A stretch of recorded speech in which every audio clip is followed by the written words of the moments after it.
సంక్షోభంలో మన వ్యవసాయం తెలంగాణలో 2014 ముందు సీన్ మళ్ళీ పునరావృతం అయిపోయింది. 2014 ముందు తెలంగాణ రాష్ట్రంలో ఏ విధంగా అయితే కరువు కాటకాలు సంభవించినాయో మళ్ళీ సేమ్ అదే సీను మళ్ళీ ముందుకొచ్చింది. కరీంనగర్ జిల్లా ముగ్దుంపూర్లో పంట నష్టపోయిన రైతులతో మాట్లాడుతున్న బీఆర్ఎస్ అధినేత కె చంద్రశేఖరరావు. చిత్రంలో బీఆర్ఎస్ నేతలు ఇక వినోద్, గంగుల కమలాకర్, కౌశిక్ రెడ్డి, బల్క సుమన్ తదితరులు మొత్తం మీద పాల్గొనడం జరిగింది. 2014 ముందు తెలంగాణ రాష్ట్రంలో ఏ విధంగా అయితే కరువు కాటకాలు ఉన్నాయో మళ్ళీ అదే కరువు కాటకాలు ఇప్పుడు సంభవించినాయి. ఇక తెలివి తక్కువ, అసమర్థత, అవివేక, చవట దద్దమ్మ, దరిద్ర, అర్భక ప్రభుత్వ పాలన వల్లే ఈ కరువు, ఇక నీటి నిర్వహణ తెలవనటువంటి లత్కోరు పాలకులు వీళ్ళు. ఇక వీళ్ళ మెడలు వంచుతాం, ప్రజలకు ఎక్కడ కష్టం వస్తే అక్కడికి వస్తాం. కాంగ్రెస్లో మెడలు వంచి ప్రజలకు ఎక్కడ కష్టం వస్తే అక్కడికి వస్తామని చెప్తున్నటువంటి కేసీఆర్. ఏది ఇట్లా ఉంటే చివరి శ్వాస వరకు పులిలాగా కొట్లాడుతా ఎట్టి పరిస్థితుల్లోనూ తెలంగాణకు అన్యాయం జరగనివ్వను. కేసీఆర్ బయలుదేరిండు, ఇక ఆగడు. ఎక్కడ సమస్య ఉన్నా అక్కడ వాలిపోతా, సమస్య పరిష్కారం అయ్యేదాకా పోరాడతామని చెప్తున్నటువంటి మాట. ఇక ఇందిరమ్మ రాజ్యం ఇకిలించినట్టే, ఇందిరమ్మ రాజ్యం ఇకిలించినట్టే అయిపోయింది ఇక పరిస్థితి. పంటేండని జిల్లా లేదు, మోటారు కాలని ఊరు లేదు. అయితే కాంగ్రెస్ ప్రభుత్వం అధికారంలోకి వచ్చిన తర్వాత పంట ఎండని జిల్లా లేదు, మోటారు కాలని ఊరు లేదు. ఇక ఇవాళ రాష్ట్రంలో ప్రతి పల్లె నీళ్లు లేక రోధిస్తున్నది. ఇది లత్కోరో కాంగ్రెస్ ప్రభుత్వం తెచ్చినటువంటి కరువు. ఏ కేసీఆర్ బయలుదేరిండు, ఇకపై ఏది ఆగదు. కేసీఆర్ మాటలు చూడరు, ఇక్కడ కేసీఆర్ బయలుదేరిండు, ఇప్పటి నుండి ఏది కూడా ఆగదు. మొత్తం రైతులందరినీ పరామర్శిస్తుండు, చూస్తున్నారు కదా. ఏమన్నా రేవంత్ రెడ్డి ముఖ్యమంత్రి ఎల్బీ స్టేడియంకి పోయి క్రికెట్ చూస్తుండు. అక్కడ ఆటలు పాటలు అవన్నీ చూసుకుంటా అక్కడ తిరుగుతుండే ఆయన బ్రహ్మాండంగా. ఇట్లా కరీంనగర్ జిల్లా రామడుగు మండలం ఇక వెదిర గ్రామంలో పంట నష్టపోయిన ఓ రైతుతో మాట్లాడుతున్న బీఆర్ఎస్ అధినేత కె చంద్రశేఖరరావు. ఇక ఇదా పరిపాలన, దీనిక రెఫరెండమా సిగ్గుందా? ఇక దీనికి రెఫరెండమా, ఈ పరిపాలనకు రెఫరెండం, దీనికి ఓట్లు పడాలంట, దీన్ని చూసి ఓట్లు వేయాలంట. ఈ మాటలు మాట్లాడుతున్నారు, సిగ్గుండాలి అని మాట్లాడుతున్నారు. చూడు ఇక కేసీఆర్, రేవంత్ రెడ్డికి ముఖ్యంగా సిగ్గుండాలి. కాళేశ్వరం కూలిందన్నారు కదా, మరి నీళ్ళు ఎట్లా ఎత్తారు? వాన పడగానే మోటార్లు నడపాల్సిందే, నింపాల్సిందే, లేకుంటే మిమ్మల్ని పండబెట్టి తొక్కుతా, నేనే నడుపుతా. 50,000 మంది రైతులను తీసుకొని మేడిగడ్డ దగ్గరికి పోతా. ఇక ప్రైవేటు అప్పుల ఊబిలో రైతులు చిక్కుకుంటున్నారు. రుణమాఫీ వెంటనే చేసి బ్యాంకు లోన్లో ఇక ఇప్పించాలి. రాష్ట్రంలో పండినటువంటి జొన్న పంటను మొత్తం కొనాల్సిందే. ఇక జొన్నలతో సహా అన్ని పంటలకు 500 బోనస్ ఇవ్వాలి, జొన్నలతో సహా ప్రతి పంటకు కూడా. ఇక నేతన్నలకు వెంటనే బకాయిలు, వర్క్ ఆర్డర్లు ఇవ్వాలి. కరీంనగర్లో 4 సజీవ జలాధారాలని సృష్టించినాం. ఇక 4 నెలల్లోనే కాంగ్రెస్ వాటిని మాయం చేసింది.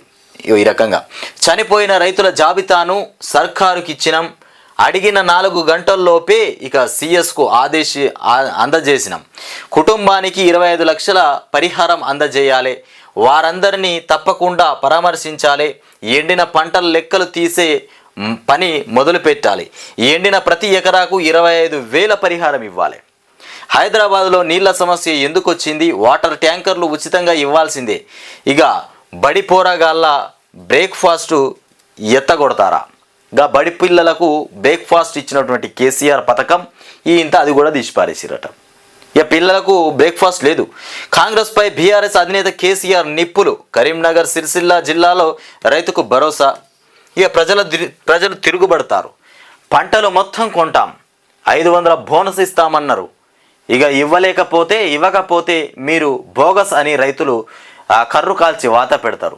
రాష్ట్రంలో పండిన ప్రతి పంట కొనేలా మేం జొన్నలు కొనం. ఇక అవి కొనం అంటే కలవదు బిడ్డ, రైతులు ఇక పులుల్లాగా మీ గొంతు కరిచి చంపుతారు, జాగ్రత్త జర. కళ్యాణ లక్ష్మికి తులం బంగారం ఇక కలిపి ఇస్తామని వాగ్దానం చేసినారు. ఈ ముఖ్యమంత్రికి మార్కెట్ల తులం బంగారం దొరుకుతలేదా? ఇక తులం బంగారం రానోళ్ళు కాంగ్రెస్ పార్టీకి కర్రు కాల్చి వాత పెడతారు. తులం బంగారం ఎవరికైతే రాదో వాళ్ళు కర్రు కాల్చి వాత పెడతారు. ఇక గొర్రెల యూనిట్లు బంద్ ఇస్తారా, ఇక చస్తారా, ఏం చేస్తారో చెప్పరు. కాంగ్రెస్ను శిక్షించేందుకు యాదవ సోదరులు రెడీగా ఉన్నారు. చేనేత కార్మికులు దొబ్బి తిన్నారు అంటారా? ఇక నిరోధులు పాపడాలు అమ్ముకొని బతకమంటారా? హైదరాబాద్ 9 ఏళ్ళు నడిచినటువంటి కరెంటును నడిపే తెలివితేటలు లేవు. 10 ఏళ్ళు బ్రహ్మాండంగా నడిపిన మిషన్ భగీరథను నడిపే తెలివితేటలు లేవు.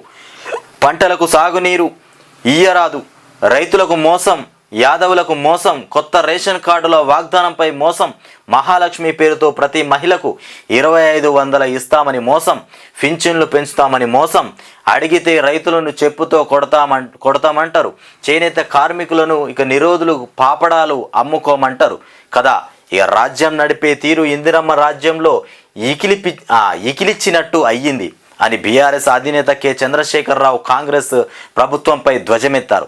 ఎండిన పంట పొలాలను పరిశీలించేందుకు శుక్రవారం నాడు ఆయన కరీంనగర్ రాజన్న సిరిసిల్ల జిల్లాలో పర్యటించారు. అనంతరం రాజన్న సిరిసిల్ల జిల్లా కేంద్రంలోని బీఆర్ఎస్ పార్టీ కార్యాలయంలో మీడియాతో మాట్లాడారు. కాంగ్రెస్ ప్రభుత్వ అసమర్థత విధానాలు ఇక చేతగానితనంతో 4 నెలల్లోనే రాష్ట్రాన్ని ఆగం పట్టించారని ఆగ్రహం వ్యక్తం చేశారు. ఒక్క ముక్కలో చెప్పాలంటే 2014 ముందే తెలంగాణ పడినటువంటి గోస ఇప్పుడు పునరావృతం అయిందన్నారు. ఓవైపు కాంగ్రెస్ అసమర్థత పాలనను దుయ్యబడుతూనే 4 నెలల ఓపిక పట్టామని కూడా చెప్తున్నటువంటి కథ.